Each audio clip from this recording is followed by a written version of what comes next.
This is the New Balance SC Elite version 5, and this year it's finally gotten more aggressive.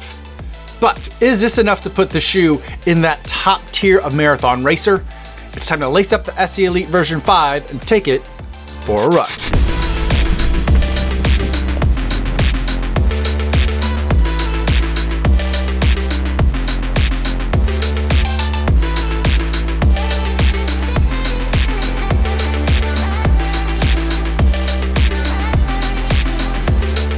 Yo, what's going on? My name is Kofuzi and I'm a non-elite runner who reviews running shoes here on YouTube. And today I'm going to talk to you guys all about the New Balance SC Elite version 5. But before I give you my thoughts on this shoe, I do want to go over some disclosures. This is a pair of shoes that New Balance sent to me for the purpose of review, so I didn't have to pay for these shoes. However, nobody's paying me to make this video or to include their brand in this video, and no one's going to get a chance to preview any of my footage or my thoughts before you guys get a chance to see this video on YouTube. So with that disclosure out of the way, let's talk about the SC Elite version 5, and let's start with the specs. This is a 40mm stack height shoe with an 8mm drop, giving us 32mm of stack height in the forefoot. And in this midsole, we've got New Balance's Fuel Cell foam. Now from New Balance, Fuel Cell can mean a lot of things. In the Daily Trainer, like in the New Balance Rebel, Fuel Cell can mean a PIBA EVA blend. Here in the race product in the SC Elite version 5, Fuel Cell means just PIBA. There's also a carbon fiber plate in this shoe as well that you could see through this little window at the bottom of the shoe. And this year they've stiffened the carbon fiber plate, made it a little bit more rigid, which I think is going to be a welcome change. Moving to the outsole, we can see that this year New Balance has done a couple of things. The most notable thing for me is that they're going back to an outsole tread pattern that's reminiscent of the original SC Elite, which actually was called the RC Elite version 1. That shoe had an incredible nubby outsole grip that I thought was super fun to run on. And we haven't seen that since RC Elite version 1. Now in SC Elite version 5, we have some of those triangles that remind me of that pattern, but it's a different material. It's more of a standard rubber material that's on this shoe.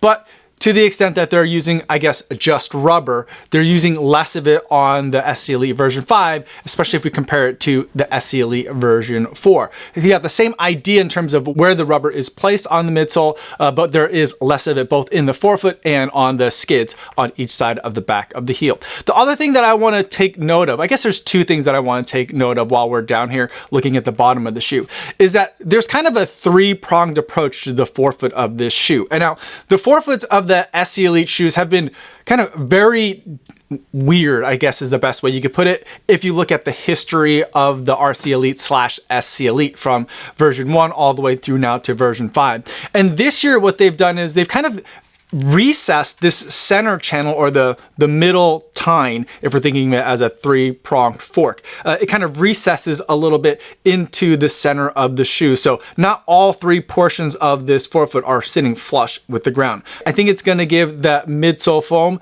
that's in the center of this shoe a little bit more space to compress into the ground as your foot is pushing off. And then the other thing that I want to take note of is that they've done a lot more sculpting and been a lot more intentional with where they are putting foam and where they're not putting foam in the shoe. And so instead of having a single block of foam, which is kind of what they had last year, it seemed like they had just one chunk of foam. They've done a lot more sculpting, so it's shaped much more like your foot. It's supposed to roll along with your natural pronation a little bit more fluidly. And they've also taken a lot here from this area under the arch. For me, what I feel when there's a lot of narrowing through the middle of the shoe is that the shoe is easier to bend when it comes to loading that carbon fiber plate. And overall, the shoe just feels a lot more nimble to me. Moving to the upper, we're seeing a mesh that is lighter and thinner than the material we saw in last year's version. The tongue is very thin, and there is a moderate amount of padding, actually kind of a lot of padding when you think about racing shoes, that's in the back of the shoe. And I feel like they really could have gotten a little bit more aggressive with the upper that's on this shoe. New Balance can make excellent racing uppers when they want to. The SC Pacer version 1 and version 2 I think are fantastic examples of how New Balance can make a racing upper that feels like a New Balance shoe but also feels like a cutting edge racing shoe. This I think is a little bit dialed back from that. It has a little bit more of kind of like a Daily Trainer type of feel to it, but it is going to keep the foot nice and secure when you're trying to run fast, and the extra padding in the back is going to make it so that the heel fit is a little bit more accommodating to a wider array of potential heel shapes. I went with my regular running shoe size in the SC Elite version 5, and I think that's what I'm going to recommend for most of you guys out there as well. As far as racing shoes go, last year's SC Elite version 4 had probably one of the most generous fits of racing shoes. It did the least kind of smashing of your feet. I'd say that the SC Elite version 5 is a little bit more snug than last year. It also feels a little bit longer, so they must be using a different last. I don't think it's just the different materials that they're using that is attributing to the difference in the fit that I'm feeling. And it is overall a little bit more snug, but still, compared to the rest of the market, it's one of the more forgiving fits for racing shoe uppers.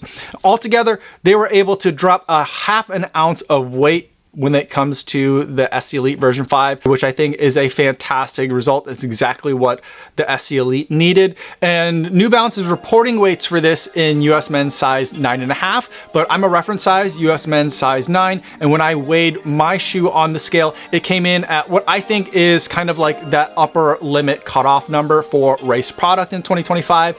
This shoe came in at a measured weight of 200 grams or 7 ounces.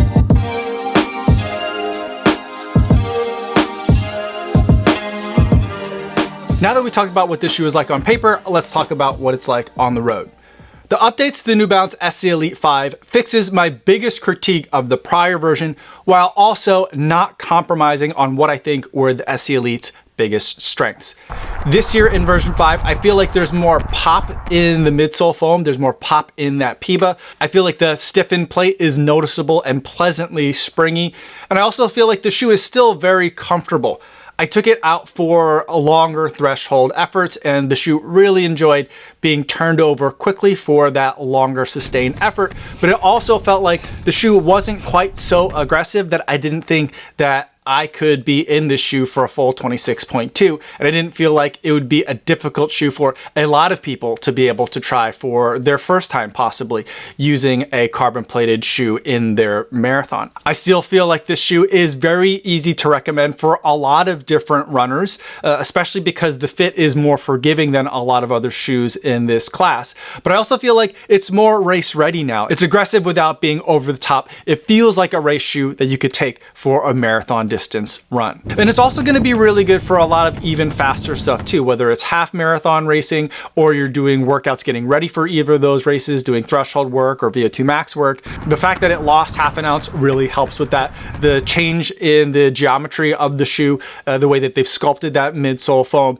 also really helps a lot with that as well. It's light and it turns over quickly, and it's really fun to push off of, and it's really fun to run on. So to answer the question I posed in the intro, I'm not quite sure that the SC Elite version 5, at least for me, reaches into that top tier of marathon racer. After all, I do prefer a very aggressive type of marathon shoe. So the fact that it's not like the most aggressive is its strength, but for me, it's also kind of holding it back a little bit in terms of ranking it against the other top performing shoes in this class in the market in 2025. But it is a very crowded market right now, and there's a lot of great options out there. And this is a specific type of option that I think is going to be maybe not right for every racer that's out there, but it's going to be exactly right for the person that's looking for this type of shoe. And at the end of the day, I think what New Balance has done is they finally made a shoe that feels like a Super Comp Elite and not a shoe that feels like a Rebel Plus.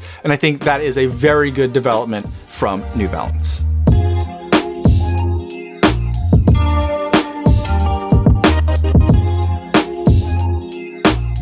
Now, before we wrap up this video, let's take a moment to zoom out and see where the SC Elite version 5 sits within the broader New Balance lineup.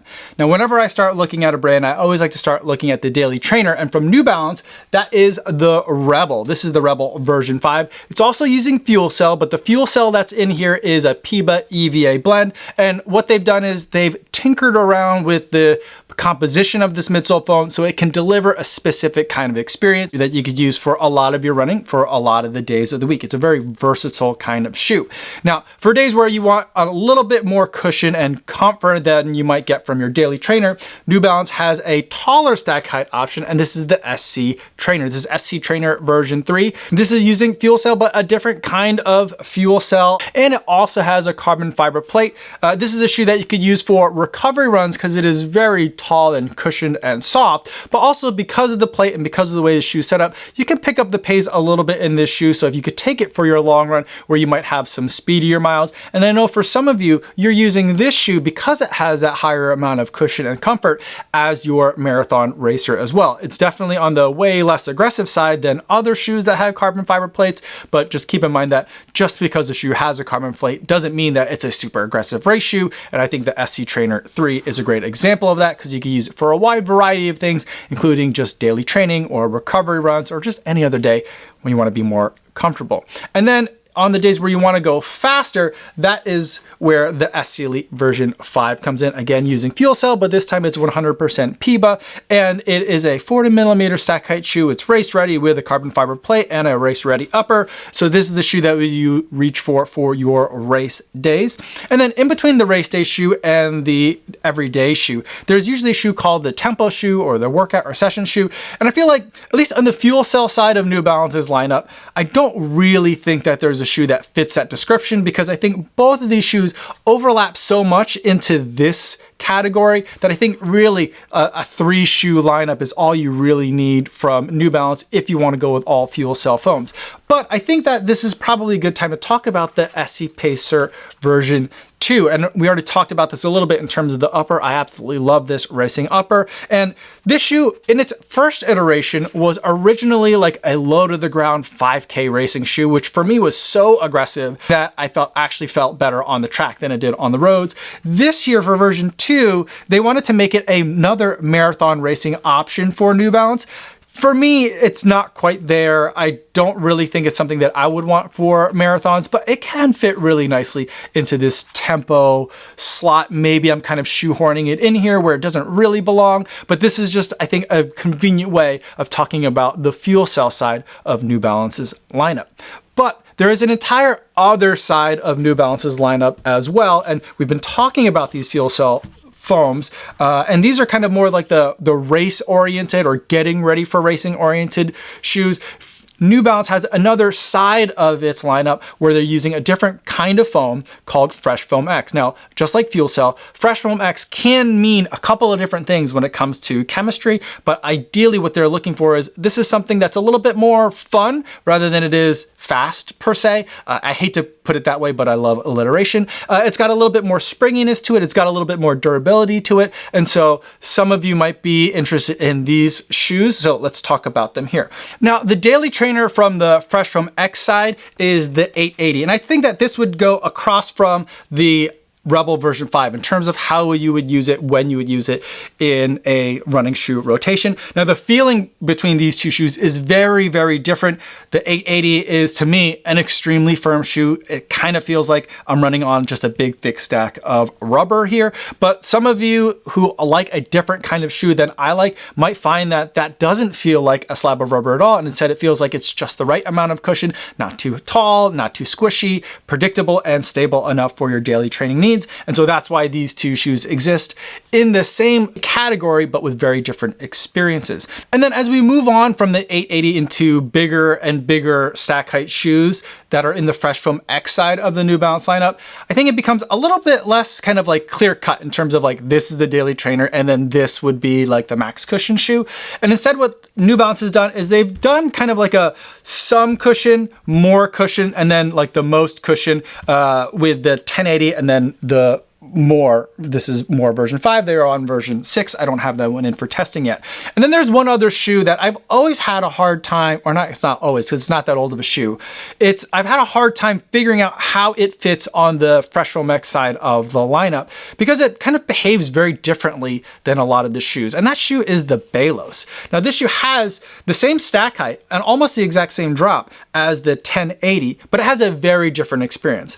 The 1080 over the years has kind of shifted to be more and more dense, which I think doesn't work that well for me anymore, but for the kind of runner that I think they're trying to attract with the Fresh Foam X side of the lineup, makes a lot more sense. And so the 1080 has continued to be very popular. But if you like Fresh Foam X foams, but don't love the current direction of the 1080, I'm starting to think that the Balos fits as an alternative, as like a peppier version of the 1080. And then if you want true max cushion, then you could have the more. And so this is how the Fresh Foam X side of the lineup kind of fits for me. There isn't a tempo shoe and there isn't a racing shoe that uses Fresh Foam X. So they're kind of like 3 or 4 flavors of daily trainer that exist on this side as Fresh Foam X. And I've set these shoes up on like opposite ends of the table as if they are kind of like opposing forces, but in reality, people are going to be mixing and matching between the two so they can dial in the kinds of experiences that they want, regardless of kind of which side of the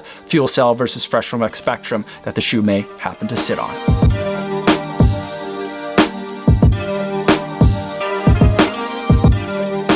Now, let's wrap up this video by going over the buying guide, and we'll also discuss some alternatives.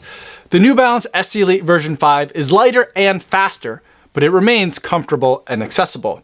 It's a shoe that got more race ready, but also remains beginner friendly.